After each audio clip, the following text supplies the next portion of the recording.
President Draupadi Murmu today launched the Ayushman Bhav campaign to achieve universal health coverage and ensuring healthcare for all. India will receive the first C-295 transport aircraft today.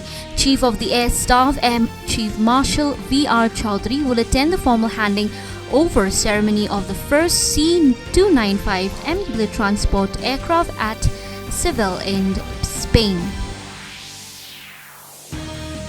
The government has said that a duty of 50% on US apples and 100% on walnuts will continue to be applicable.